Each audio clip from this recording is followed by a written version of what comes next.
If you don't want your car to become a rust bucket, regularly clean the drain hole in the trunk. See how water flows out easily? Actually, this is just one hidden feature of your trunk. Features like this, there are many more. Some save money, some save lives. I'll tell you all about them today. First, let's unlock the trunk. See that? It barely opens. To put stuff inside, you need to prop it open. It's quite annoying. How can we make it open automatically? Let's remove this inner lining. There's a spring inside. The spring has 3 holes.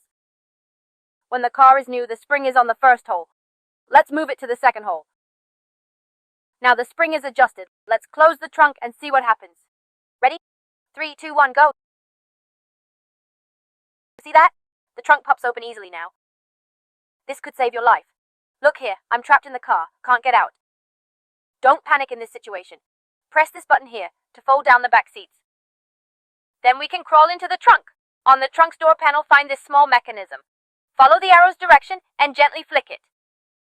This opens the trunk from inside. It's for emergency escape.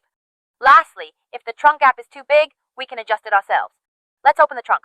On the back, there's this black rubber stopper. Clockwise makes the gap bigger, counterclockwise makes it smaller. We'll make it smaller now. Okay, now let's close it. See, the gap is smaller now. How about that? Aren't these features super useful?